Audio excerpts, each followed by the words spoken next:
Bismillahirrahmanirrahim. Assalamualaikum warahmatullahi wabarakatuh. Alhamdulillah. Rabbi ighfirli wa tub alayya innaka antat tawwabur rahim. Amma ba'du. Ikhwatul iman, ikhwatu fid din, a'azakumullah wa uhibbukum fillah. Alhamdulillah, summa alhamdulillah. Alhamdulillah, ikhwatul iman, a'azakumullah. Dengan limpah kurnia daripada Allah, taufik daripada Allah, pertolongan daripada Allah, kita dapat menyambung bicara kita berkenaan dengan majlis ta'lim kita ini. Alhamdulillah, kita mengambil sedikit sebanyak pengetahuan tentang apa itu makna sunnah, apa itu makna bid'ah daripada buku ini yang dibuat oleh Imam Syatibi ini, Imam Abi Ishaq Ibrahim bin Musa Syatibi ini. Kita mengambil manfaat daripada buku ini. Alhamdulillah. Ikhwatul iman, kita menyambung sedikit perbicaraan kita berkenaan dengan tajuk ini. Pada bahagian yang lalu kita dah bincang beberapa perkara kenapa kita mesti menolak bid'ah. Di antaranya kita melihat kepada ayat daripada suratul Maidah, suratul Maidah ayat ketiga daripada suratul Maidah tentang al-yawma akmaltu lakum dinakum wa atmamtu alaikum ni'mati wa raditu lakumul islama dina. Dan ketika itu kita telah melihat apakah penjelasan yang diberikan oleh Imam Ibn Kathir rahimahullahu ta'ala.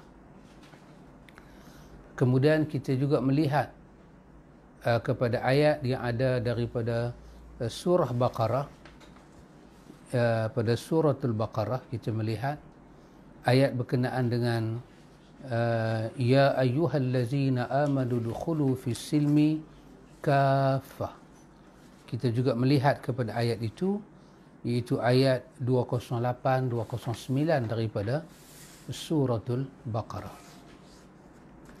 Dan kita telah melihat apakah beberapa perkara yang kita kata berkaitan dengan prinsip, betapa kita kena jadikan diri kita ini bergabung.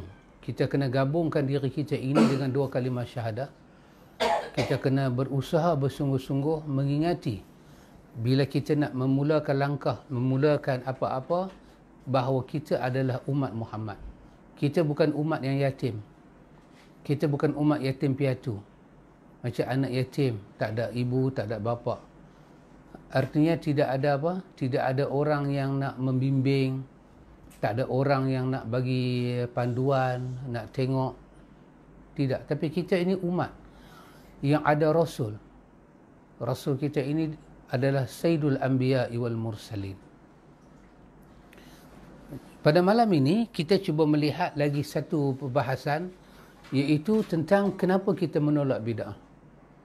Kita cuba tengok satu dua hadis yang ada dan kita cuba melihat satu dua perkara. Pertama, saya nak mengajak kita melihat kepada satu riwayat Muslim, iaitu masih di bawah tajuk kita yang sama ni pada bahagian ketiga dah. Kenapa kita mesti menolak bid'ah? Larangan kepada melakukan bid'ah. Kenapa kita tak perlu pada bid'ah ni? Iaitu dalam riwayat Muslim, Nabi kita Muhammad sallallahu alaihi wasallam menyebut, baginda katakan bahawa innahu lam yakun nabiyyun qabli illa kana haqqan alaihi an yadulla ummatahu ala khairin ma ya'lamuhu lahum wa yunzirahum syarra ma ya'lamuhu lahum. Tengok ikhwan, kenapa kita perlu ambil sunnah? Kenapa kita tak perlu kepada bid'ah? Dengan kita merujuk makna bid'ah pada perbahasan kita yang pertama yang diambil daripada Imam Syatibi. Baik.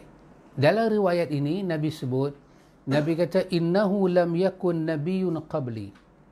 Nabi kata sesungguhnya tidaklah, Nabi kata tak adalah seorang nabi pun sebelum daripada aku ni, Nabi kata, illa kana haqqan alaihi, melainkan telah menjadi satu kewajipan kepada Nabi itu. Seolah-olah Nabi kata, Nabi mana pun mai sebelum daripada aku, ada satu haqqan alaihi, ada satu tanggungjawab, hak mereka yang mereka kena buat pada umat. Tanggungjawab mereka, amanah Tuhan bagi pada mereka untuk buat pada umat. Apa dia? Ayyadulla ummatahu ala khairin ma ya'lamuhu lahum, iaitu mereka mesti menunjukkan umat. Yadullu ummatahu, kena tunjuk umat, kena bimbing umat atas setiap kebaikan yang Tuhan telah bagi kepada mereka tahu tentang kebaikan itu. Allah lantik satu Nabi, satu Rasul, Allah bagi pada Nabi itu ilmu tentang kebaikan.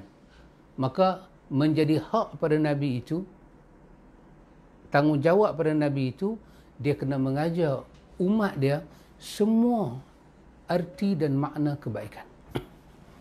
Dan Nabi kata, wa yunzirahum syarra ya'lamuhu lahum, dan dia kena ingatkan umat dia tentang semua makna keburukan yang dia tahu kepada mereka. Artinya ikhwan, daripada hadis ni, tidak ada satu kebaikan, tidak ada satu keburukan, melainkan tugas seorang Nabi mengajar umat dia. Baik ni apa, macam mana nak buat baik. Buruk ni apa, macam mana nak menghindari buruk. Itu mafhum hadis itu. Jadi, perlukah kita meninggalkan seorang Nabi yang Tuhan bagi pada kita dan pergi cari makna kebaikan dan keburukan daripada orang lain? Perlukah? Maka kalau kita kata perlu, nanti ayat yang Tuhan turunkan kepada kita tadi, al-yawma akmaltu lakum dinakum, itu kita nak buat macam mana? Dengan kepribadian Nabi itu maksum, dapat wahyu, apakah kita nak terjemahkan kepada satu makna yang dapat dipaham oleh emosi kita? Kenapa Nabi itu diturunkan kepada dia wahyu? Supaya Nabi itu berhubung dengan Tuhan masa ke semasa untuk mendapat panduan daripada Tuhan tentang makna kebaikan dalam hidup yang hendak diterokai dan keburukan dalam hidup yang mesti dijauhi. Wahyu bermakna akan turun pedoman daripada Tuhan. Itu bukan kata dekat Muhammad saja ikhwan, kepada Ibrahim, suhufi Ibrahim wa Musa, kepada Daud diberi Zabur, kepada Musa diberi Taurat, kepada Isa diberi Injil. Ini semua panduan mengajak umat bagaimana nak buat itu, bagaimana nak buat ini. Maka sampailah kepada Muhammad, diberi kepadanya Al-Quran. Jadi ikhwan, berdasarkan hadis ini, kita mesti berada di atas sebaik-baik petunjuk untuk mengenal makna kebaikan dan keburukan, dan tidak ada Nabi yang tidak mengajak umat dia tentang makna kebaikan dan keburukan dalam hidup. Itu satu riwayat.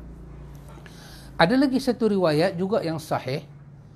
Ini disebut di dalam Mu'jam Al-Kabir oleh Imam At-Tabrani. Besar Mu'jam Kabir ni kitab besar ikhwan. Satu riwayat yang sangat menarik, dan riwayat ini disebut dengan nilai yang sahih. Nabi menyebut satu benda lagi. Cuba kita tadi riwayat Muslim dan riwayat Tabrani. Ini Nabi sebut pula. Nabi kata, ma baqiya syai'un yuqarribu minal jannati wa yuba'idu minan nari illa waqad buniya lakum. Nabi kata ma baqiya syai'un. Nabi kata tidaklah berbaki satu benda pun, satu perkara pun. Tak ada balance. Tak ada balance. Kalau kita bagi duit, orang bagi duit ke kita, suruh pergi beli barang di kedai, kita pun pergi beli barang. Duit dia bagi itu dengan barang kita beli cukup-cukup. Kita balik. Dia tanya pada kita, mana balance? Kita tak ada, no balance. No balance. Tak ada balance. Tak ada balance maksudnya tak ada baki. Maksud dia apa? Tak ada tertinggal satu pun di tangan kita ni. Nabi kata, ma baqiya syai'un. Nabi kita tak berbaki satu pun. Nabi kata, yuqarribu minal jannati wa yuba'idu minan nari. Tak berbaki satu benda pun Nabi kata daripada perkara yang mendekatkan kamu dengan syurga dan menjauhkan kamu dengan neraka, illa waqad buniya lakum, melainkan semuanya telah pun aku buniya lakum, aku jelaskan dan aku terangkan pada kamu dalam sunnah aku. Nah ikhwan, hadis lebih jelas kenapa kita tak memerlukan bid'ah. Apa benda yang yuqarribu minal jannah, mendekatkan kita dengan syurga, wa yubaidu minan nari, menjauhkan kita daripada neraka. Apa benda? Nabi kita tak berbaki satu benda, melainkan semuanya telah aku terangkan pada kamu. Subhanallah. Kita pakai zikir untuk dekatkan diri dengan syurga. Kita nak baca Quran, dekat diri dengan syurga. Kita nak semayang, dekat diri dengan syurga. Kita nak masuk tarikat, nak dekat diri dengan syurga. Kita buatlah apa amalan. Ni tambah sekarang ni bulan Rejab. Banyak amalan keluar. Zikir bulan Rejab, istighfar bulan Rejab, doa bulan Rejab, semayang bulan Rejab, puasa bulan Rejab. Semua itu untuk apa ikhwan? Yuqarribu minal jannah. Nak bagi kita dekat dengan syurga. Nabi kata, tidak ada benda yang mendekatkan kamu dengan syurga, melainkan aku telah terangkan. Karena itu kita dah baca dah dalam riwayat Muslim, hadis Jabir, Nabi kata, wa khairal hadi, hadi Muhammad. Sebaik-baik petunjuk Muhammad. Telah ada. Jadi katalah kita nak pergi buat satu sembahyang. Saya teringat dulu. Saya ingat Pak Andak pun ingat, kita duk mengaji Pak Andak. Kita ada satu sembahyang nama sembahyang sunat istinja. Dan ada lagi satu sembahyang nama sunat silsil baul. Kencing tak lawas kan. Habis kita ni ambil wuduk semua, kita disunatkan sembahyang silsil baul supaya kita tak diazab. Pasal apa? Kencing tak lawas kan. Lepas tu kita ada lagi satu sunat istinja. Dah habis kita istinja keluar tandas, sunat kita sembahyang, ambil wuduk, sembahyang sunat wuduk 2 rakaat, sembahyang sunat istinja 2 rakaat, kerana mengharapkan Allah terima kita punya istinja. Kan kita baca doa kan, doa Allahumma tahhir qalbi minan nifaq wa hassin farji. Kita minta Allah bersihkan hati kita daripada nifaq dan Allah sucikan kemaluan kita. Ini semua kita buat kerana nak jaga diri kita jangan disentuh oleh api neraka. Tapi Nabi kata, semua benda yang mendekatkan kamu dengan syurga, aku telah ajar. So kita pun dulu buatlah sembahyang sunat istinja, silsil baul. Sembahyang ni hang bubuh nama apa pun tak ada, yang tak pernah kita tak buat benda. Pasal sembahyang kan? Bukan ajak balas ganja. Sembahyang. Semua kita buat. Tapi bila kita kenang balik dengan Nabi kata illa waqad buniya lakum, semua yang membawa kamu ke syurga, semuanya telah aku terangkan. Bila kita Tuhan bagi peluang dan masa, Tuhan pilih kita belajar petunjuk Nabi Muhammad, kita pun dapat peluang belajar, kita jumpa guru-guru kita. Guru-guru kita ni alhamdulillah dalam sunnah ni, pergilah tang mana bumi sekalipun, kata dia kalau guru mengajak sunnah, sifat dia akan sama. Dia tak akan bercakap tanpa kita. Sifat dia lagu tu. Dan dia tak akan ambil kitab yang dalam kitab tu tidak ada hadis. Tak ada. Dan dia lagi satu tak akan ambil hadis kalau hadis tu tak ada kedudukan. Di mana guru kita? Saya mengaji di kampung Dodoi Abu Sama dengan Ustaz Iraqi macam tu. Lepas tu saya pergi ke Iraq dengan dia pun lagu tu, dengan Syekh Maulud pun macam tu. Sifat mengaji macam tu. Allah pilih kita. Ini saya teringat perkataan Syekh Maulud dalam khutbah Jumaat. Dia kata, dan dia menangis. Dia kata satu benda kita kena kenang dalam hidup kita ni, apa dia? Tuhan yang pilih kita dan letak kita pada satu situasi dan kondisi. Bukan kita yang memilih. Bagi pelajar-pelajar dia kata, ayuhat tulab, untuk pelajar-pelajar ni dia kata, kamu kena sedar Tuhan yang pilih kamu. Tuhan pilih kamu untuk dapat ilmu dia. Tuhan pilih kamu untuk kenal Nabi dia. Dan kadang-kadang kalau kamu mau renung benda ni, sebahagian daripada rezeki, bukan kata sebahagian, rezeki yang kamu dapat tu, semuanya ada kena mengena dengan agama Tuhan. Terutama kamu ustaz-ustaz, dia kata. Katalah ada satu ustaz, katalah dia jual habatus sauda, katalah dia jual madu. Katalah dia jual apa-apa produk sekali pun. Dan dalam masa yang sama, ada orang lain jual benda yang sama. Tapi kenapa orang beli produk ustaz? Bila orang beli produk ustaz, Tuhan seolah-olah bicara dengan kita, kerana agamanya aku bagi kat hang lah orang beli produk hang. Kalau bukan kerana agamanya ada dalam diri hang, nescaya hang punya marketing sama macam orang lain. Kerana ilmu agama ada pada diri kita lah, orang panggil kita dengan gelaran terhormat ustaz. Dan setelah aku bagi semua hang, aku pilih hang reti ilmu aku pilih hang belajar ilmu aku. Lepas tu aku pilih dunia memberi kesaksian, bagi sijil pada hang mengaji ilmu aku. Lah ni aku nak letak hang di satu tempat, aku nak tengok apa hang buat dengan ilmu aku. Dan aku turunkan satu ayat pada hang dalam surah Qasas. Tuhan kata, wa ahsin kama ahsanallahu ilaik. Allah kata, sekarang kau buat baiklah pada orang macam mana aku buat baik pada hang. Allah pilih kita dan Allah uji kita. Dengan ilmu agama kita, Tuhan angkat nilai kita jadi ustaz. Tuhan kata, macam mana aku bagi ilmu kat hang, aku buat baik kat hang, aku nak hang buat baik kat orang macam aku buat baik kat hang. Ya ikhwan, kita daripada zero. Kita daripada zero. Kita ikhwan, saya tak tahu ikhwan, kosong kita ni, tiba-tiba Allah boleh bagi pada kita buku nama Al-I'tisam. Imam Syatibi. Sedaklah balik. Daripada mula kita belajar agama pada, kita pun tak pernah tahu takrif bid'ah. Ada lain dibuat oleh Syatibi kan. Kita duk pakai bid'ah ni macam kita duk baca selalulah. Tapi bila kita baca Syatibi, kita baru tahu contoh-contoh Syatibi buat. Siapa pilih kita? Tuhan yang pilih kita. Bila kita belajar ilmu Tuhan pilih bagi mai pada kita, kita tengok dalam ilmu ni, Nabi tak buat pun sembahyang istinja, Nabi tak buat pun sembahyang sisil baul, Nabi tak buat pun sembahyang khusus sempena bulan Rejab, puasa khusus sempena bulan Rejab, zikir khusus, istighfar khusus, tasbih khusus. Tak ada. Tapi benda-benda kita buat ni semua ni nak mendekatkan diri kita dengan syurga. Tapi bila kita lihat, Nabi tak buat. Lepas tu pula kita jumpa riwayat ni, Nabi kata apa sahaja yang mendekatkan kamu ke syurga, Nabi kata tanpa tinggal baki, semuanya aku ajak. Kalau ada baki bermakna, adalah baki kamu kena ajak. Aku ajak ni semua, hak ni aku tak ada ajak. Maka aku serah kepada umat akhir zaman yang pandai, tolong ajak umat aku untuk sampai ke syurga. Ni Nabi kata ma baqiya syai'un, tak ada baki. Tak ada baki. Semua aku ajak habis.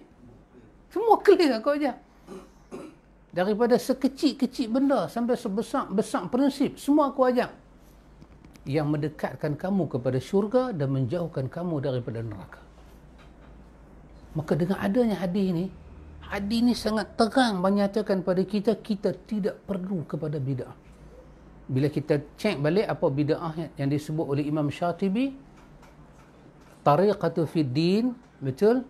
Mukhtari'atun tudahi asy-syar'iyyah yaqsudu biha al-mubalaghatu lita'abbudi lillahi subhanahu. Iaitu apa dia?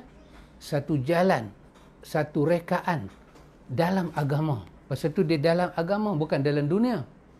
Satu mukhtari'atun, satu rekaan itu dia tariqatu fid din, dia jalan dalam agama. Yang bila dicipta jalan dalam agama itu tudahi asy-syar'iyyah, betul-betul menyerupai syariat, tapi dia bukan syariat hakikatnya. Tapi dia direka atas agama, sama dengan syariat, wahyu turun. Tapi dia ada pereka dia. Tujuan pereka itu, mereka benda ni nak pakai rekaan ini beribadat pada Allah dengan sikap berlebih-lebihan. Jadi seolah-olah mereka ni tak tahu kata syariat yang Tuhan turunkan itu telah sempurna. Itu makna bid'ah. Maka bid'ah ni yang menyerupai agama. Tadi kita sembahyang 2 rakaat sisil baul, sembahyang 2 rakaat istinja, sama macam agama, macam sembahyang sunat wudu, macam sembahyang qabliyah ba'diyah, sama. Tetapi ini dikatakan berlebih-lebihan. satu rekaan dibuat. Yang ini bila kita tengok dengan hadis ni, dia tak add pa.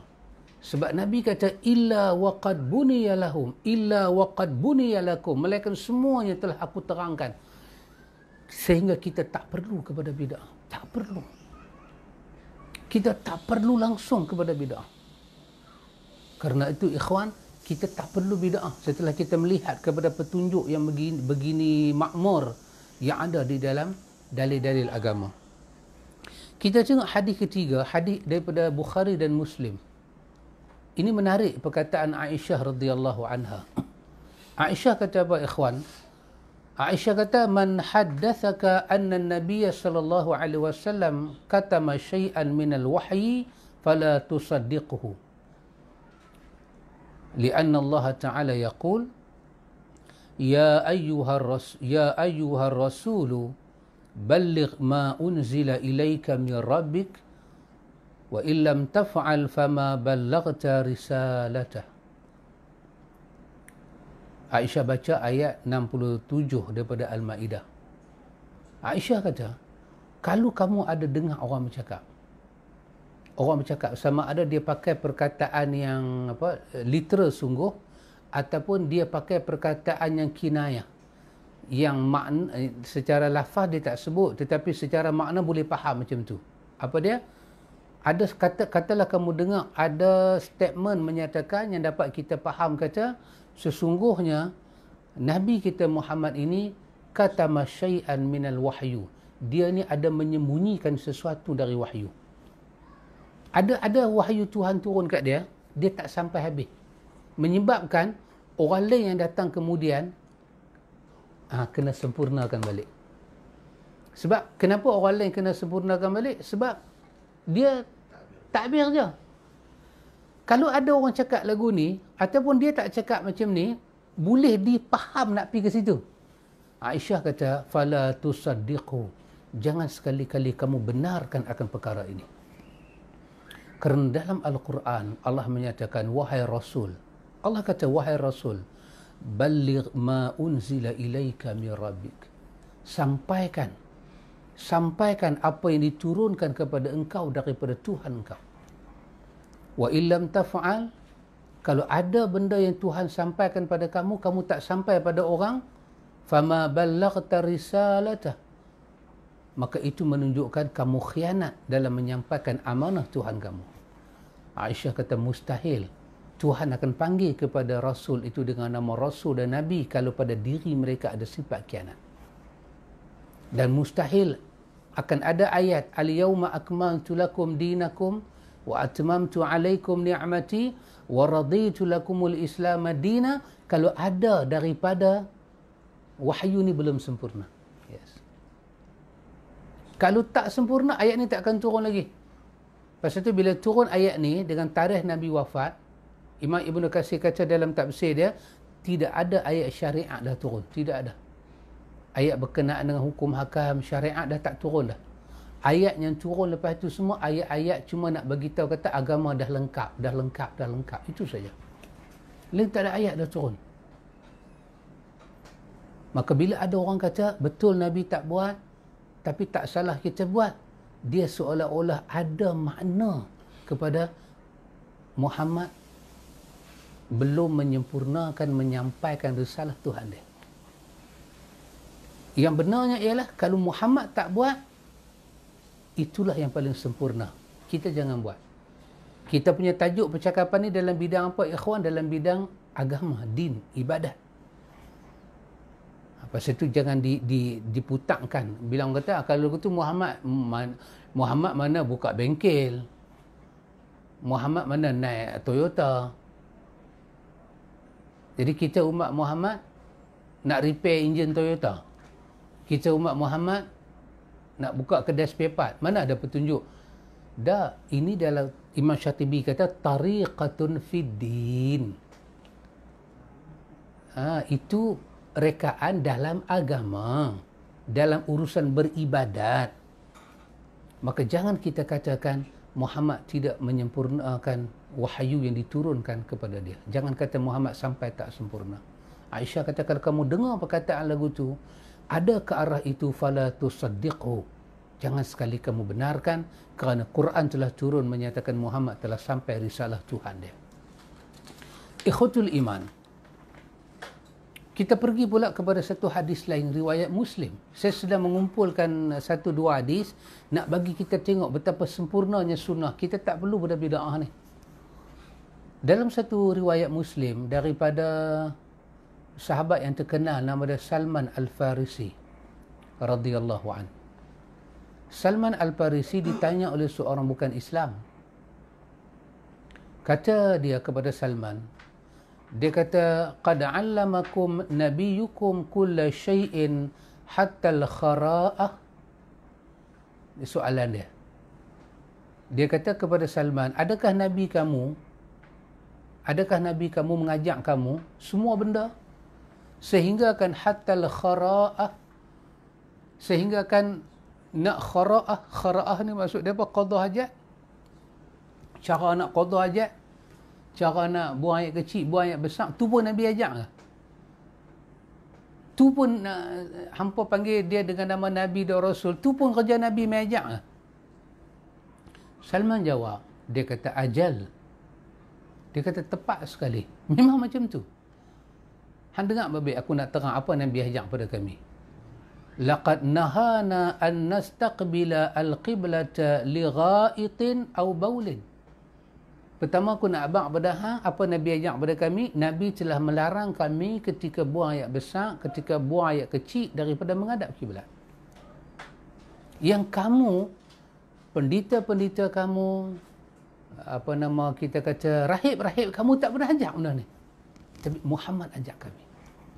Dua, an-nastanjiya bil yamin. Nabi melarang kami daripada beristinja dengan tangan kanan. Yang hampa pun tak tahu. Tiga, au an nastanjiya bil aqalla min thalathati ahjar. Ketiga, Nabi melarang kami daripada beristinja menggunakan batu yang kurang daripada 3. Keempat, au an nastanjiya bi raji' au bi azmin. Keempat, Nabi larang kami beristinja dengan menggunakan raji', yakni kekotoran binatang. Nabi larang dalam istinja pakai kotoran binatang, au bi'azm, atau menggunakan tulang belulang. Semua ni Nabi ajak kami. Ada tak ada pendeta hampa, rahib hampa, padri hampa, orang agama hampa ajak macam ni? Dia kata tak ada. Ya, inilah ajaran Nabi yang begitu sempurna. Kalau sesempurna ini ajaran sunnah, kenapa kita perlu pada bid'ah? Tak perlu pada bid'ah. Kita tak berhajat pun kepada bid'ah. Kerana sunnah dah tamam. Yang Quran kata tadi kan, udkhulu fi silmi kafah. Masuklah kamu dalam Islam semuanya. Kalau ikut Imam Barbahari, masuklah dalam sunnah sepenuhnya. Kerana Islam adalah sunnah, sunnah adalah Islam. Karena itu ikhwan, saya katakan bahawa umat ni dia perlu ada suatu sensitivity. Melayu panggil apa? Rasa sensitif. Kena ada sikit rasa sensitif. Macam mana? Begini. Kita umat Nabi kita, Nabi Muhammad sallallahu alaihi wasallam, kita kena ada suatu rasa sensitif. Macam mana ikhwan? Macam ni. Kalau orang kata lebih kurang kepada isteri kita, yang had orang kata tu bukan sifat bini kita, sensitif kita akan bangkit bela. Kita kata tak. Sebagai contoh, orang kata, hang ni aku tengok kahwin dah 15 tahun, bini hang ni masuk dapur pun tak pernah. Kita kata tak, memang dia duduk masak. Takkan masak nak abang sekampung bagi hang tahu ke? Kita sensitif bila orang kritik benda tak betul. Kita dengan Nabi ni kena ada sensitif. Bila kita tahu sunnah tu mulia, sunnah tu agung, kita kena ada sensitif ni. Sensitif ni maksud apa dia? Seperti yang disebut dalam riwayat Tirmizi. Anas bin Malik cerita. Dalam riwayat Tirmizi, dan hadis ni adalah hadis yang sahih. Tengok. Kata Anas, Anas cerita apa? Anas cerita perangai sahabat Nabi terhadap Nabi. Bagaimana sahabat sensitif dengan Nabi. Sahabat sangat exhaust dengan Nabi, memerhatikan Nabi. Tengok apa Anas kata. Anas kata, lam yakun syakhsun ahabba ilaihim min Rasulillah sallallahu alaihi wasallam. Anas kata, tak pernah ada, Anas kata, satu kepribadian yang lebih sahabat-sahabat cintai daripada kepribadian Nabi sallallahu alaihi wasallam. Tak ada satu kepribadian yang sahabat lebih cintai, melainkan mereka lebih mencintai kepribadian Nabi. Itu adalah bahagian pertama Anas bagi tahu tentang sahabat Nabi. Abu Bakar, Umar, Osman, Ali, 10 sahabat Asyarah Al-Mubasyarah bil Jannah, itu 10 sahabat ahli syurga, isteri-isteri Nabi. Semua yang masuk dalam kategori sahabat Nabi, mereka ada benda ni. Apa dia? Tidak ada satu kepribadian yang lebih mereka cintai melainkan Nabi. Satu kata Anas.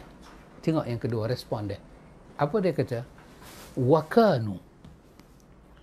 Sahabat-sahabat Nabi ni, iza lam ra'auhu, bila mereka nampak Nabi, lam yaqumu lima ya'lamuna min karahiyatihi lizalika. Anas kata sahabat Nabi ni, wakanu iza ra'auhu, bila mereka nampak Nabi mai. Bila mereka nampak Nabi mai, seorang pun daripada mereka lam yaqumu, seorang pun daripada mereka tak akan bangkit berdiri. Bangkit berdiri, sambut. Seorang pun daripada mereka tak akan bangkit berdiri. Pasal apa? Pasal semua sahabat tahu perbuatan tu Nabi tak suka. Nabi tak suka bila dia mai orang duk buat tunjuk bangkit berdiri, tak suka. Dah hampa duduk-duduklah, aku tak mau main menyusahkan hampa. Aku main tak mana aku nak duduk, aku duduk. Tak payah hampa bagi satu layanan istimewa. Sedangkan dia layak dapat layanan istimewa. Huwa Rasulullah. Tapi apa yang ada kepada sahabat? Sahabat kenal Nabi. Dia tahu Nabi ni suka ini, Nabi tak suka ini. Maka dia tengok Nabi mai, Umar duduk tempat Umar, Osman duduk tempat Osman. Kenapa dia bagi respon konsekuensi macam tu? Kerana dia tahu benda Nabi suka, benda Nabi tak suka. Ikhwan, inilah yang kena ada pada diri kita. Bila kita tahu sunnah tu apa dia, kita kena tahu Muhammad datang dengan sunnah. Sunnah adalah benda yang paling dicintai Allah. Muhammad datang menolak bid'ah. Kita kena tahu bid'ah adalah benda yang dibenci oleh Allah. Kalau ini kita tak tahu, ikhwan, kita susah apa? Kita susah nak berinteraksi dengan sunnah. Nanti kita ingat sunnah tu, bila kata sunnah, dia sunat. Kita ingat sunnah tu tak ada nilai.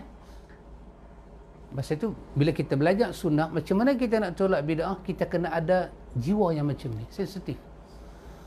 Ketinggian sunnah bukan untuk disimpan dalam kepala, tapi untuk dipegang, dihayati, diamal. Bila kita tahu kerendahan bid'ah, bukan untuk disimpan dalam kepala, untuk ditolak dan dijauhi.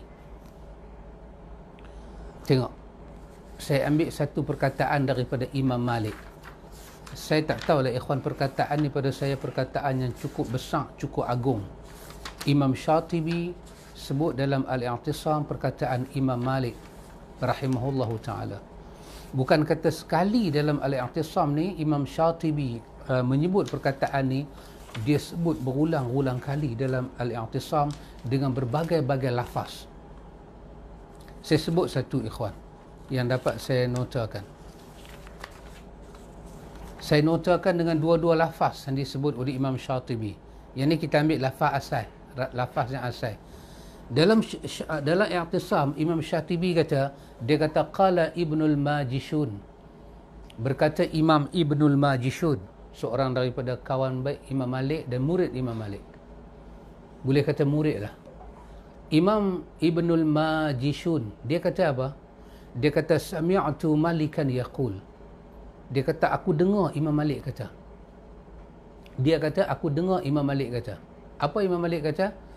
Imam Malik kata, "Man ibtada'a fil islami bid'atan yaraha hasanatan faqad za'ama anna Muhammadan sallallahu alaihi wasallam khana risalah."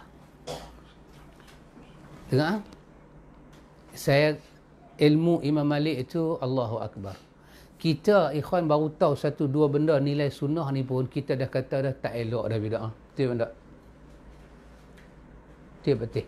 Takat kita tahu ni, kita dengar adik-adik ni pun kita kata orang Kelantan kata tak molek mana bid'ah ni. Tak molek mana bid'ah. Tapi Imam Malik sahibul Muwatta' ni, Muwatta' dalam kepala dia, dia lebih tahu kan. Tengok bila dia dengar pasal bid'ah, dia kata begini. Lepas tu tengok takat mana persetujuan kita nak bagi pada Imam Malik. Imam Malik kata, Imam Majishun terkejut bila Imam Malik mengeluarkan kalimah ni. Imam Majishun terkejut. Imam Majishun kata, sami'tu, aku dengar sendiri ni, bukan pakai orang kedua ni. Dengar sendiri. Telinga aku dengar sendiri, dah aku terkejut. Imam Malik kata, mani betada'a fil islami bid'atan. Siapa yang buat dalam Islam ni satu bid'ah. Ambil balik ta'rif Imam Syatibi tadi, apa dia bid'ah? Siapanya mereka dalam Islam satu rekaan dalam agama, yang rekaan dia itu menyerupai syariat yang Allah turunkan pada Muhammad. Apa tujuan dia? Supaya rekaan itu dapat dipakai untuk mendekatkan diri pada Allah secara berlebihan. Maka itu bid'ah. Siapa yang buat satu bid'ah dalam Islam, kata Imam Malik, lepas tu dah dia buat yaraha, dia melihat, dia berpandangan hasanah, bid'ah tu baik. Apa kata Imam Malik? Faqad, sesungguhnya, za'ama, dia telah menuduh anna Muhammadan sallallahu alaihi wasallam, sesungguhnya Muhammad, selawat dan salam Allah kepadanya, khana risalah, pengkhianat dalam menyampaikan risalah. Tadi kan Aisyah kata, kalau kamu dengar ada orang kata Muhammad menyembunyikan wahyu, jangan kamu benarkan. Kenapa? Kerana telah turun suratul Maidah, ayat berapa tadi? Ayat 67 Al-Maidah. Dalam surah Al-Maidah Tuhan kata, wahai Rasul, sampaikan apa yang Tuhan turunkan, apa diturunkan kepada engkau daripada Tuhan engkau. Fa illam tafa'al, kalau kamu tak sampaikan, artinya fama ballaghta risalatahu, kamu telah khianat dalam risalah Tuhan. Kalau ada orang buat bid'ah, bermakna agama ni tak sempurna. Betul? Al-Maidah kata, Al-Maidah ayat 3 kata dah sempurna yang turun di Arafah tadi. Imam Malik kata, kalau ada orang berani buat bid'ah dan dia anggap bid'ah baik, dengan anggap bid'ah baik bermakna sunnah tak baik, maka dia telah menuduh secara indirect Muhammad itu khana risalah, pengkhianat dalam menyampaikan risalah. Imam Malik kata, li'anna Allah Ta'ala yaqul, kerana Allah Ta'ala menyatakan dengan jelas, al-yawma akmaltu lakum dinakum wa atmamtu alaikum ni'mati wa raditu lakumul islam dina. Okey, lepas tu Imam Malik letak satu kaedah. Tengok. Imam Malik kata apa? Fama lam yakun yawma idzin dinan falam yakunu liyawma dina. Ini satu kaedah yang besar. Imam Malik kata apa dia? Fama lam yakun yawma idzin dinan. Imam Malik kata, dan apa yang tak pernah menjadi agama pada hari ini, iaitu pada hari wahyu turun pada Muhammad, sampailah Muhammad nak wafat, turun ayat Al-Maidah, sepanjang tu kita tengok apa-apa yang Muhammad tak beribadat dengannya, apa-apa yang Muhammad minta para sahabat menjauhi daripadanya, ketahuilah itu fama lam yakun yauma izin dinan, apa yang tak menjadi agama pada hari Muhammad, fala yakunul yauma dina, dia tak akan jadi agama juga pada hari ini. Subhanallah. Agama ini kena dirujuk kepada zaman Muhammad. Kalau zaman Muhammad itu agama, zaman kita baru dia jadi agama juga. Ya Allah, ikhwan, saya tak tahulah takat mana kita nak bersetuju dengan Imam Malik ni. Dalam satu episod yang lain pun Imam Malik guna perkataan yang sama juga. Tadi dia guna perkataan man ibtada'a, siapa mencipta bid'ah. Ini pula dia guna perkataan man ahdatha fi hazihil ummah. Man ahdatha fi hazihil ummati al-yawm syai'an lam yakun alaihi salafuha faqad za'ama anna Rasulullah sallallahu alaihi wasallam khana risalah. Imam Malik kata, siapa yang mengada-ngadakan pada umat ini, pada hari ini dengan satu benda yang salaf kita tak pernah buat benda tu. Salaf kita ni maksud dia Nabi. Salah ni bahasa Melayu lah, bahasa Arab Melayu kata orang dulu. Orang dulu yang dimaksud oleh Imam Malik siapa dia? Nabi dan sahabat. Siapa yang mereka satu benda dalam agama ni yang salaf kita tak pernah reka, salaf kita tak pernah beribadat dengan dia. Kita beribadat dengan satu ibadat hari ini, kita panggil dia ibadat, tapi salaf kita tidak beribadat dengan dia. Salaf kita di sini siapa dia? Nabi dan para sahabat.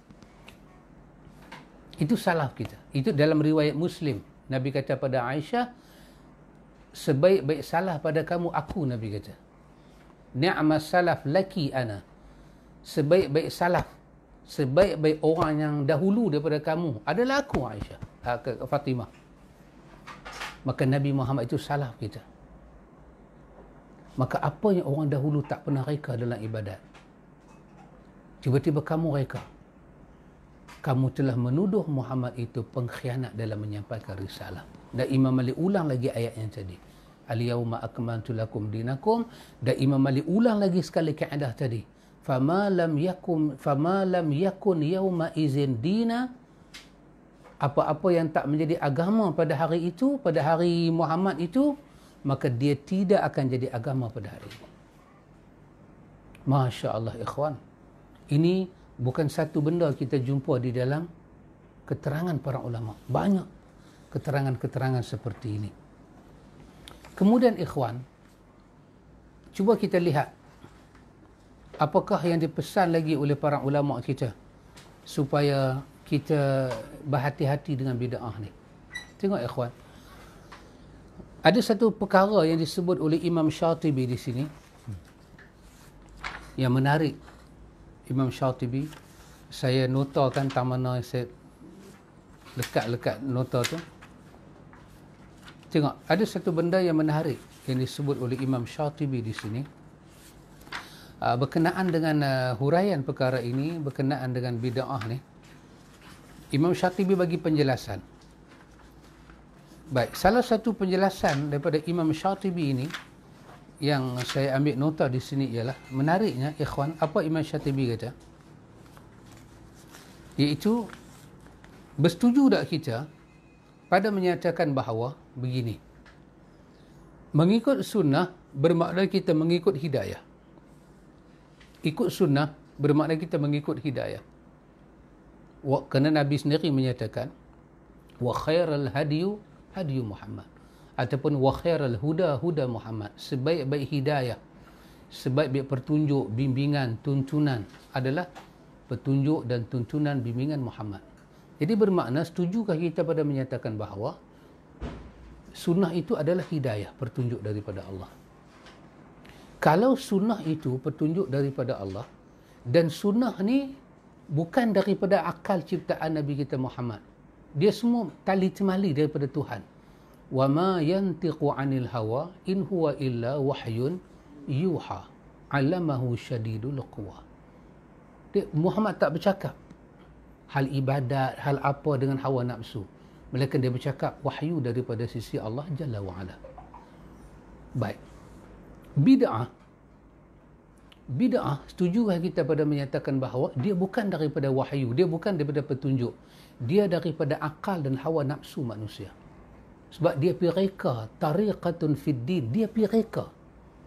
Dengan seolah-olah mereka bid'ah itu melupakan kesempurnaan syariat Tuhan ni.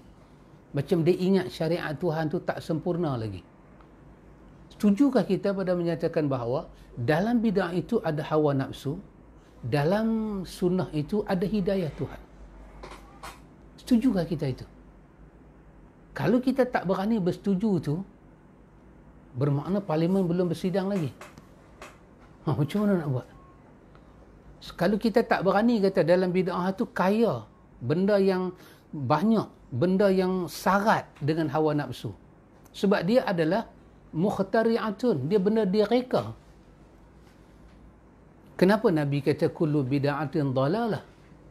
Setiap bid'ah itu adalah dalalah, kerana isi kepada bid'ah itu adalah dalalah, kesesatan. Dan sesat itu datang daripada hawa nafsu. Mengambil hawa nafsu, meninggalkan petunjuk Tuhan, itu dalalah. Kita tinggalkan hawa nafsu kita, kita ambil petunjuk Allah yang datang kepada Rasul, kita ambil. Itu bermakna kita meninggalkan hawa nafsu kita, mengambil petunjuk. Itu nama dia Al-Hidayah.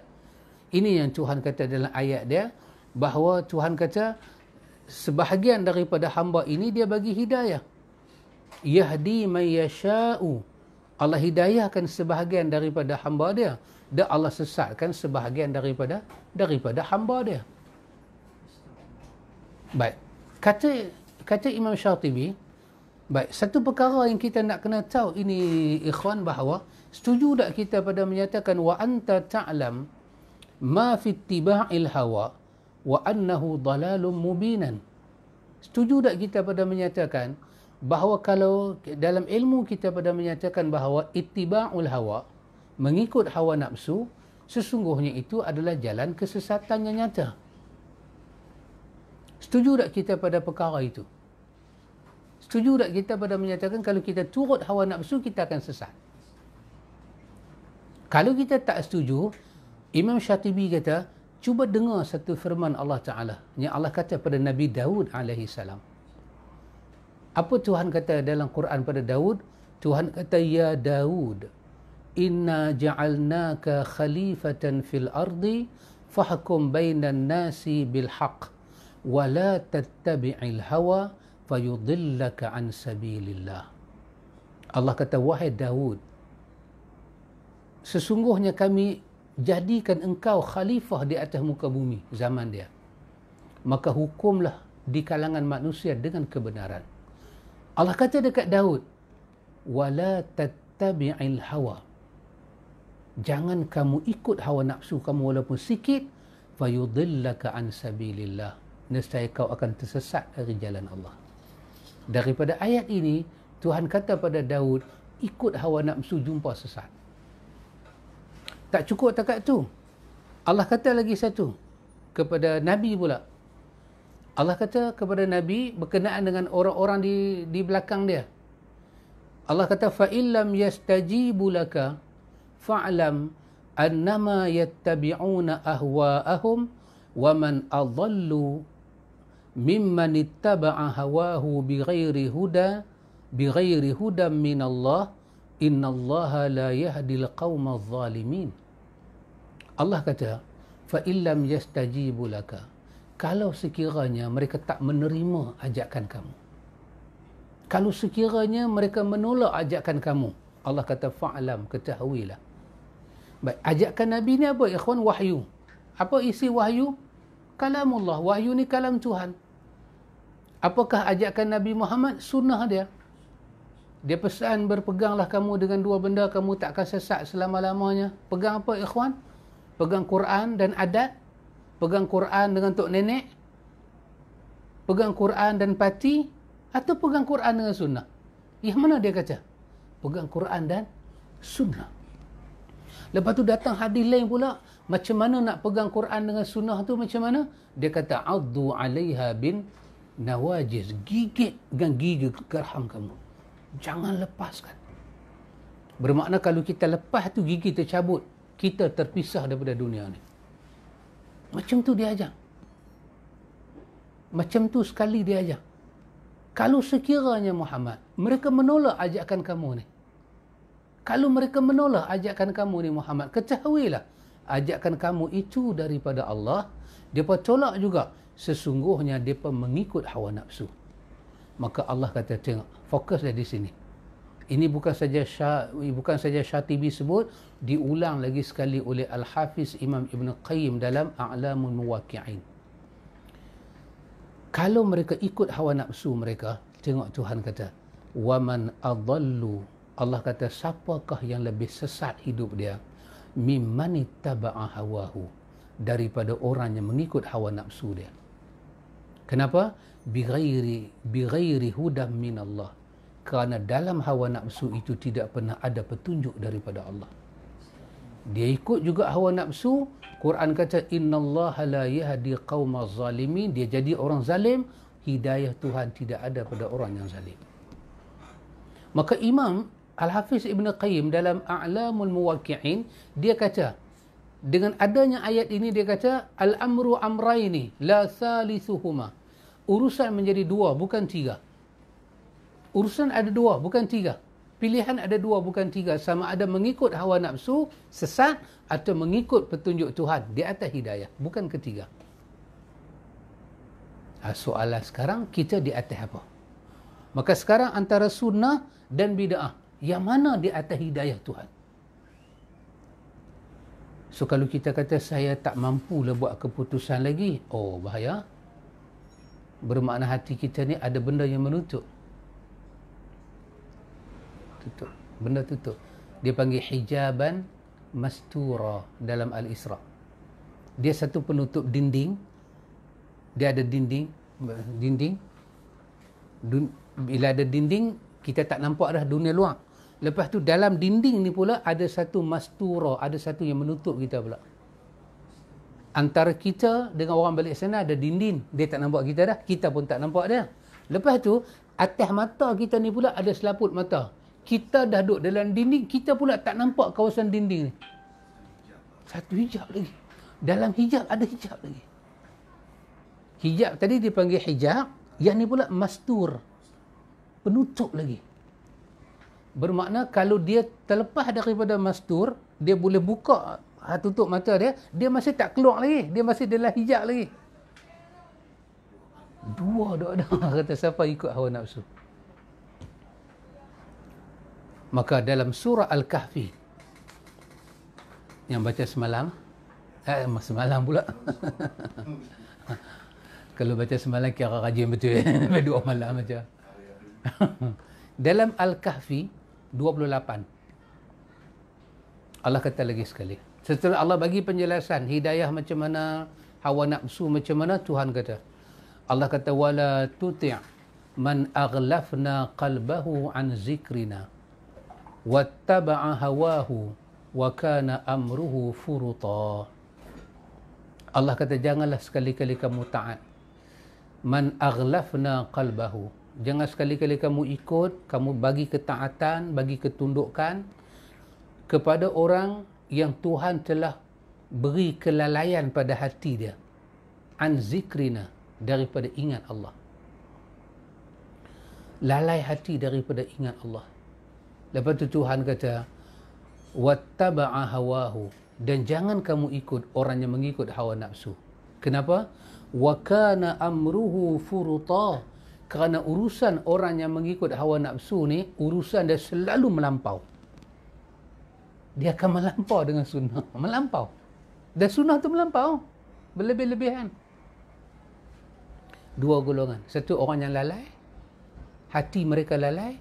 Dan yang kedua orang yang mengikut hawa nafsu. Tuhan kata jauhi mereka. Maka ikhwan, balik kepada yang kita bercakap. Dalam konteks kita bercakap ini, disuruh jauhi bid'ah. Saya nak tambah sepatah sikit dalam Al-Kahfi ni menarik. Bila Tuhan kata wala tuti' man aghlafna qalbahu an zikrina. Bahawa jangan kita taat kepada orang yang Tuhan telah lalaikan hati dia daripada ingat Allah. Saya nak komen sikit ikhwan berkenaan dengan kita dengan vaksin COVID ni.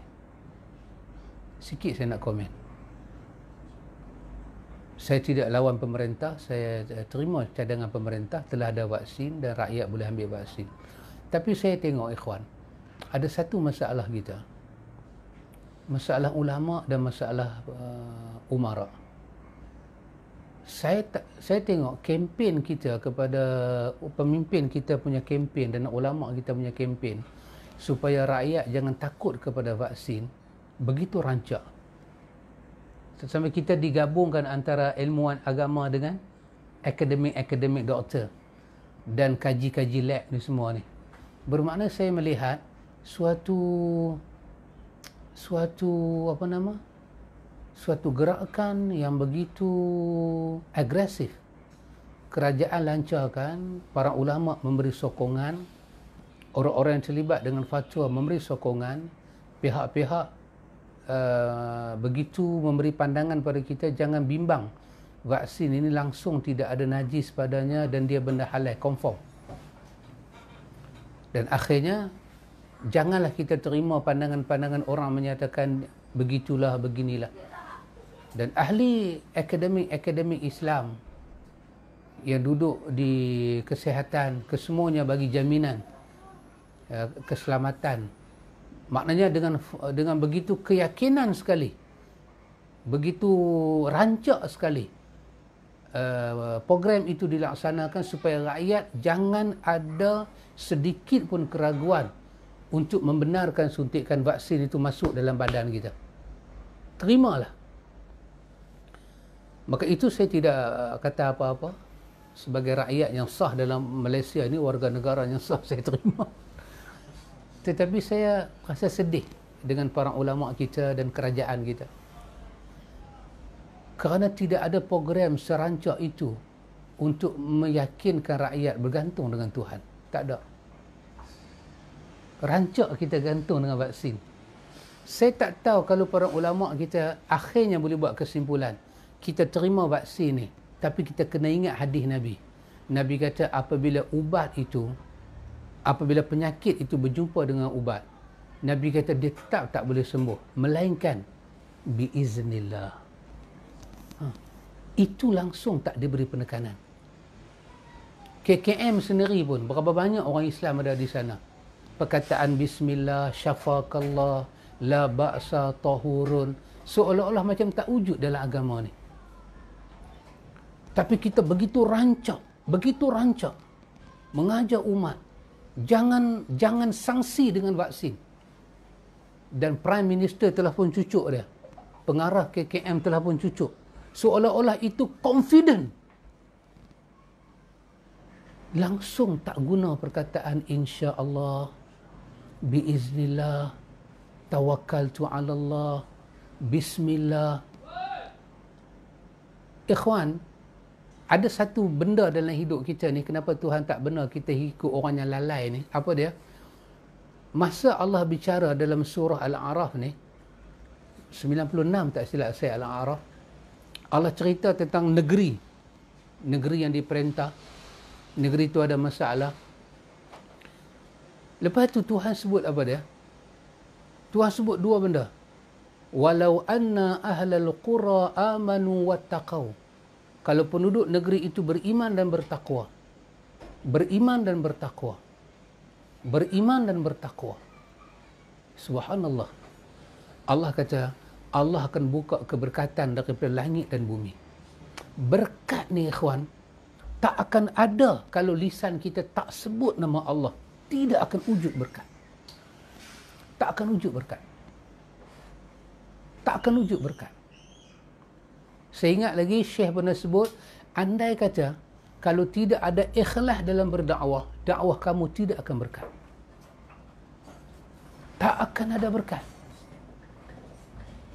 Berkat dakwah ni ikhwan, pendakwah tu dah mati sekalipun, Tuhan akan hidupkan seruan dia. Berkat.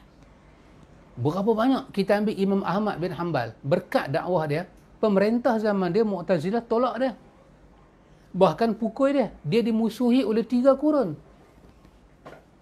Oleh 3 generasi pemerintah dia dimusuhi. Dia dihukum. Kerajaan Baghdad dikuasai oleh kemenangan Mu'tazilah. Dan dia dikatakan sesat. Takkanlah Imam Ahmad zaman dia ada tauliah. Mu'tazilah nak bagi tauliah kat dia. Maka dia penceramah tak ada tauliah. Selit juga sikit.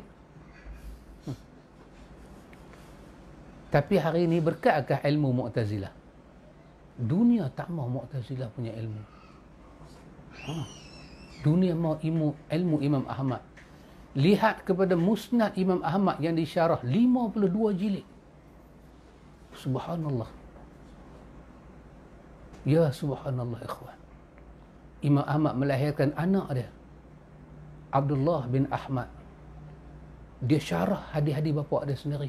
Allah ya Tuhan. Maka kalau kita makan, kita tak baca bismillah kita makan. Kenyang, kenyang. Siapa kata tak kenyang? Tapi ada berkat tak?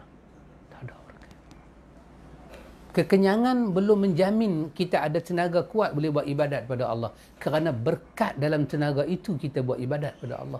Lihatlah ahli maksiat. Semuanya sihat-sihat. Tapi kenapa mereka terhalang daripada ibadat? Kerana maksiat tidak berkat. Yang menghalang kita dekat dengan Tuhan adalah dosa. Saya tidak melihat begitu dahsyatnya ulama-ulama kita dalam Malaysia mempertahankan vaksin. Alhamdulillah. Saya ingat kalau vaksin ni halal ke tak halal, saya ingat tak penting tajuk dia. Dulu Cadbury halal ke tak halal, orang balon serba tu lah. Rokok tu pernah ada cuk halal. Kau tak rokok.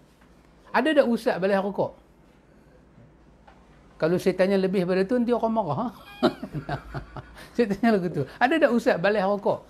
Balai, ada tak ustaz pertahan rokok tak haram? Ada? Ada cuk halal? Tak ada. Jadi isu vaksin halal ke haram tak bukan benda penting sangat. Tu had duk kata cucu orang kecil manis tu. Apa panggil? Insulin tu. Ha. Pernah tanya halal haram? Ada apa dalam tu? Tak benar. Sebab rakyat Malaysia bukan diajar pun dengan halal haram ni oleh para ulama. Dah. Forex itu semua tu. Pernahkah kita? Wahai kita banyak ulama-ulama kita PhD dalam forex lah, dalam apa rank lah.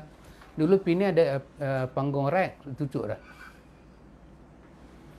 Tapi kenapa begitu besar usaha kita supaya jangan ragu dengan vaksin, tetapi usaha kita tak sebesar itu untuk mengajak umat kita bergantung dengan Tuhan.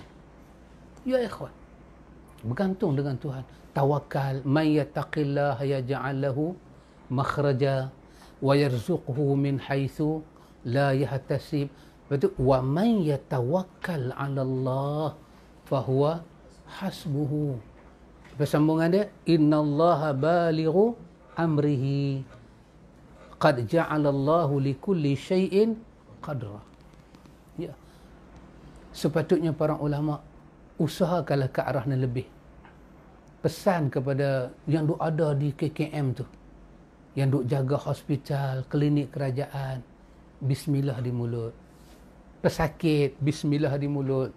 Syafakallah, sebut nama Allah, panggil Allah, seru Allah. Ketika ubat lambat datang, pesan pada pesakit di hospital, letak tangan tempat sakit, baca bismillah, bismillah, bismillah kan. Tapi kenapa urusan ini tak dapat penekanan? Vaksin itu satu makhluk lain pula baru mai mendapat penekanan lebih. So, kita tak ada satu penekanan kepada kita.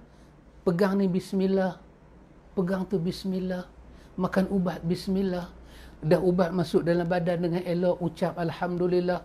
Tak ada penekanan itu daripada pemerintah dan ulama. Kalau ada pun tidak sehebat ulama menekankan kepada rakyat jangan ragu pada vaksin. Ini penekanannya sangat dahsyat. Dalam musim SOP ni, forum perdana boleh dibuat 1 jam 30 minit dengan 10 panel.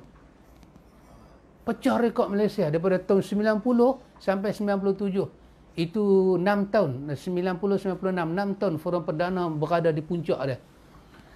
Tapi bila ulama-ulama berkat ni dibuang oleh kerajaan, forum perdana jatuh dia punya berkat dia.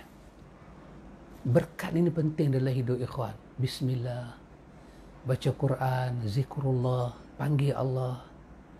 Dan berkat telah merubah hidup ramai makhluk Allah dalam dunia daripada ubat merubah hidup manusia.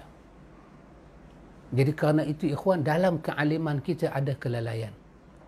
Dalam keadilan kita pada rakyat ada kealpaan kita. Maka saya pun heran kadang-kadang dengan para ulama. Dahulu mereka berceramah di sawah-sawah bendang katak, besar-besar periuk keluar. Dan ni ketika mereka mendapat jawatan yang tinggi dalam kerajaan yang mereka idam-idamkan, nampaknya menurun proses mereka mengajak masyarakat kembali pada Allah. Banyak mengajak manusia kepada kebendaan, dan semua orang tahu kebendaan akan ditinggalkan. Tapi yang dengan nama Allah itulah wal baqiyatu salihat, itulah akan jadi baki pada amal salih kita bertemu Tuhan. Maka saya kata pada diri saya dan pada keluarga kita, ikhwan, kita hidup dalam keluarga kita dengan nama Allah. Masuk tandas dengan nama Allah, keluar dengan nama Allah, masuk kita keluar. Kesemua itu menjamin berkat. Walaupun kita menanggung sakit, ubat tak sampai lagi. Berkat lain macam, ikhwan, berkat lain macam. Setebal macam tu buku para ulama tulis tentang berkat tabaruk. Berkat saja. Udah syad, ikhwan. Jadi kerana itu, ikhwan, dalam kesimpulan ini kita dapati apakah yang patut kita bertindak dengan bid'ah. Kita patut menjauhi bid'ah. Cuba tengok dalam buku saya bagi itu, saya ambil satu yang akhirnya. Satu yang disebut oleh penulis kita, muka surat 19 tu, penulis kita kata, Abdullah bin Abbas kata,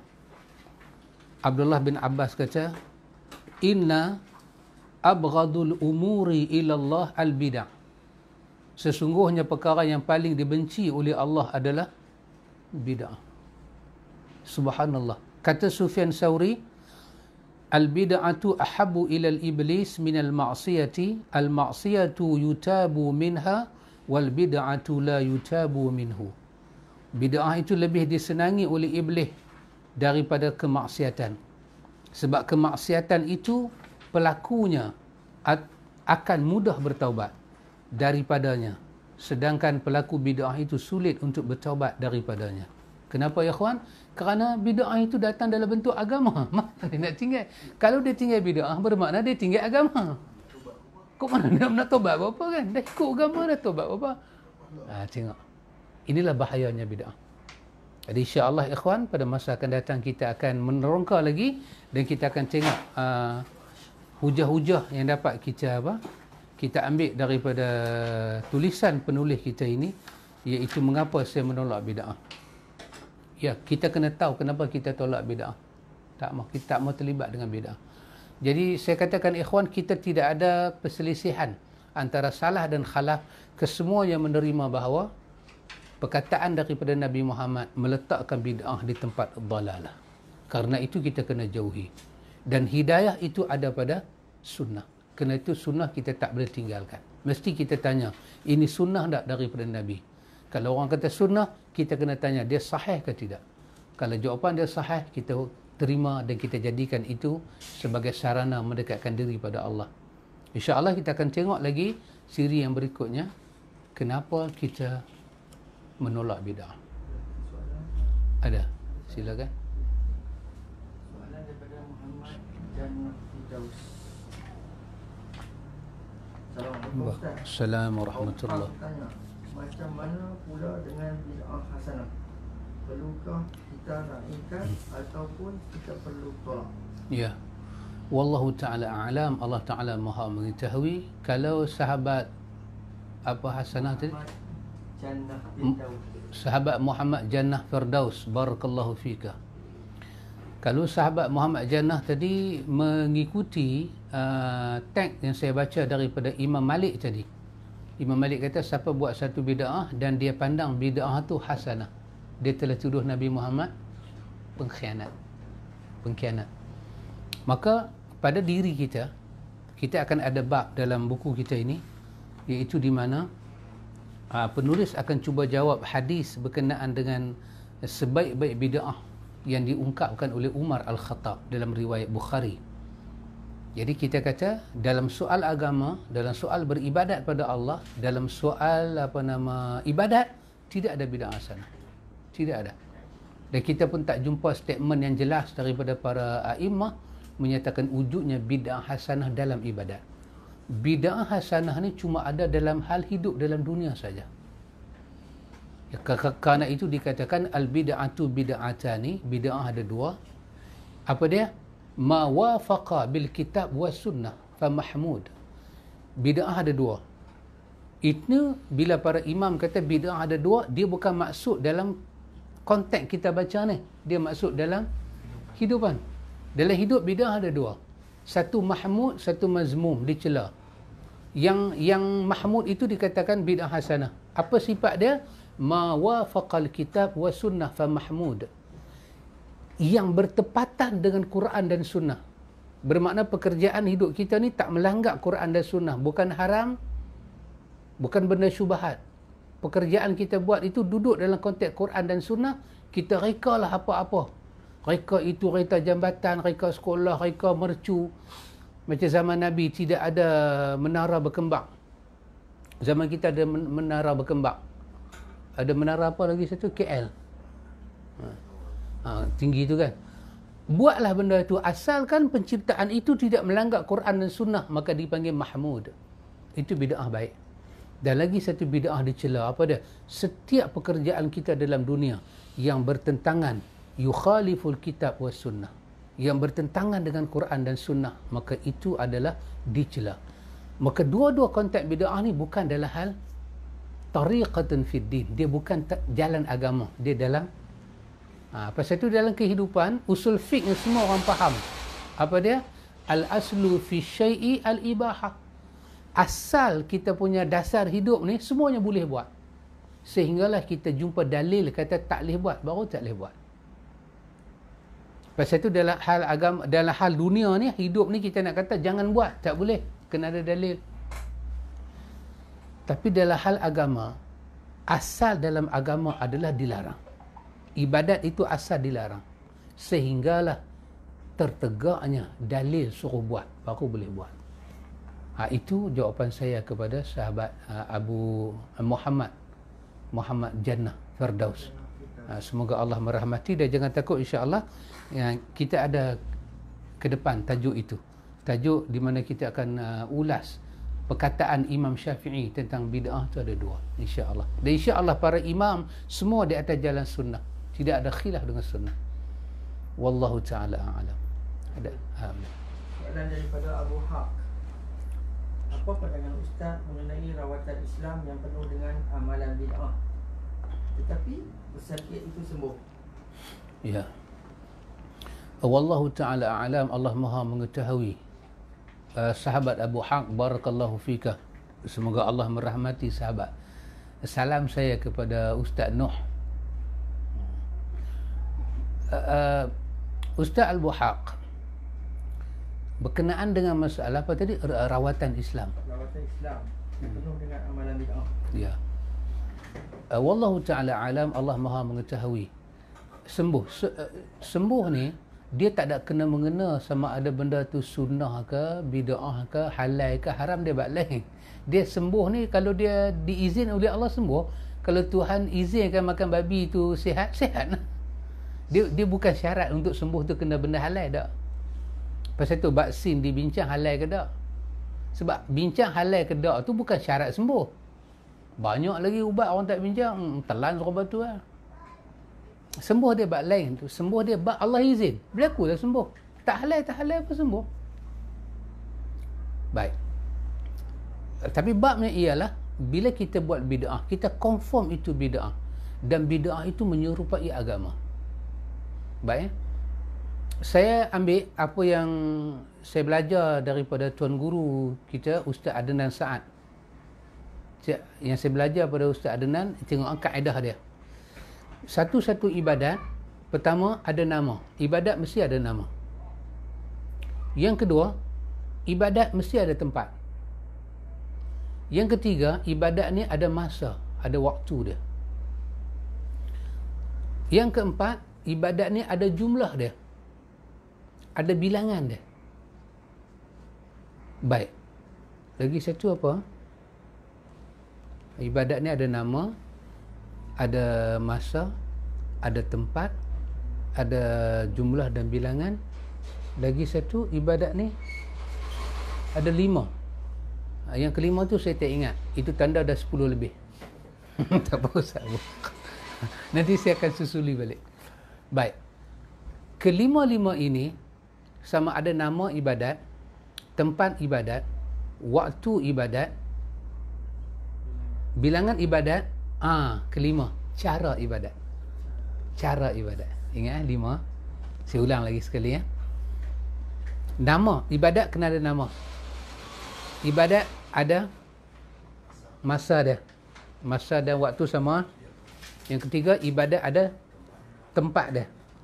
Yang kelima, ibadat ada jumlah dia. Dan yang kelima, ibadat ada cara dia. Baik. Sebutlah satu ibadat yang kita duk baca dalam sunnah ni yang Nabi ajak kita yang tak ada nama. Apa dia? Ibadat apa Nabi ajak tak ada nama? Mana ada? Antara sa'i dengan tawaf. Yang ni panggil sa'i, ni panggil tawaf. Nama tu siapa bubuh? Nabi bubuh. Dan Nabi bubuh suka-suka ke tak? Ibadat ni mesti ada nama. Dan nama untuk ibadat mesti daripada syariat, mesti daripada Nabi. Orang lain tak boleh saja-saja nak buat nama. Yang kedua, ibadat ni mesti ada tempat. Tak mana nak buat haji? Mesti ada. Tak mana nak ukuf? Tak mana nak sa'i? Tak mana nak miqat? Mesti ada tempat. Nak semayang tak mana? Ada tempat. Ibadat ni ada masa dan waktu. Ya. Lohak nak buat bila? Ukuf bila? Masa. Puasa bila? Ni dah main bulan Rejab, tapi saja nawaitu saum Maqdin. Saum Maqdin apa ni bulan Rejab? Tak boleh ya.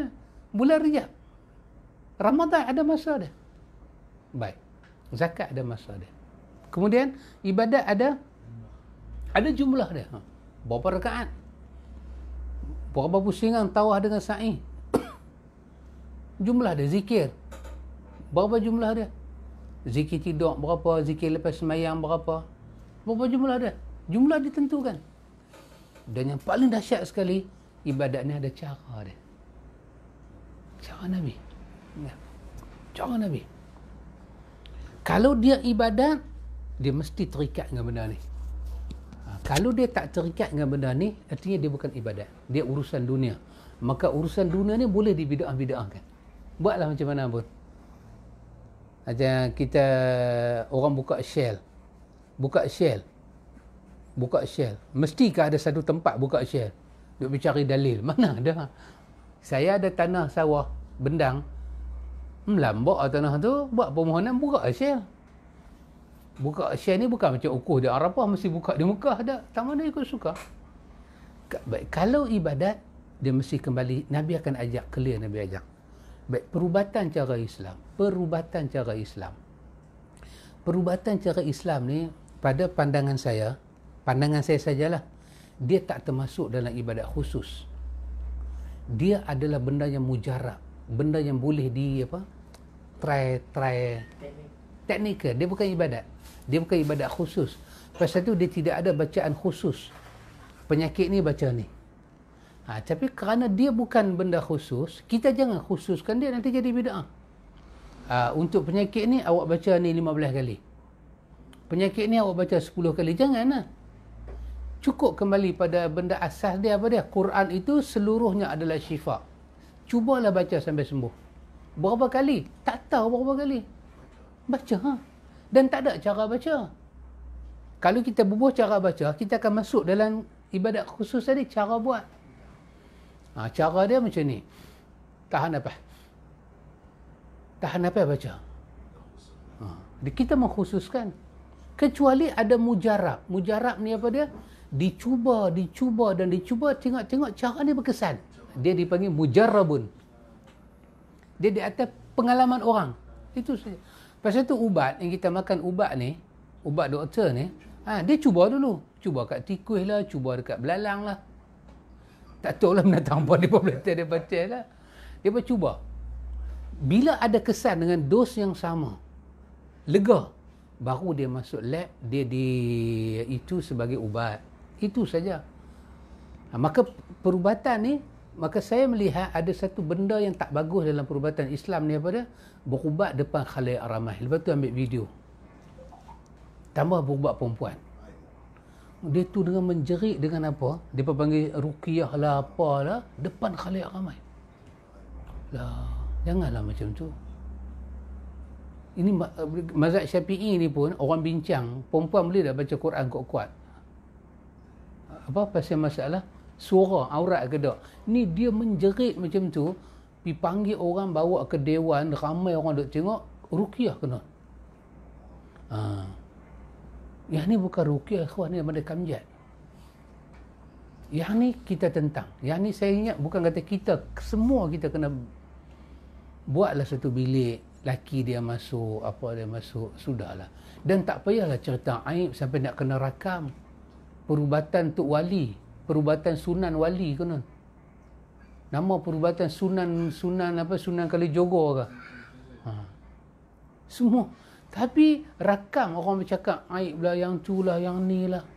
Ini semua benda-benda yang sangat-sangat kita kata bid'ah lah ikhwan. Jangan buat benda lagu ni.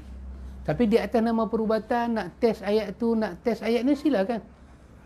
Kalau orang panggil kita kan, berubat orang, kita pun nak tahu ayat apa. Cakap ayat kursi kita tahu. Tapi ada orang baca jadi, orang baca tak jadi. Itu nama mujarab. Ulanglah, ada ulang. Pasal tu kena sabar. Pasal tu tidak ada ubat paling mujarab dalam dunia. Melainkan ubat itu keyakinan dan kesabaran. Ustaz Abu Haq, itu di antara pandangan saya. Mungkin tak tepat dalam bab ni, tapi itu pandangan saya sajalah. Kalau dia kata makan bawang tu ada khasiat, silalah. Makan bendi ke, macam duk bincang dengan Pak Tih hari tu, ayat serai lah, silalah.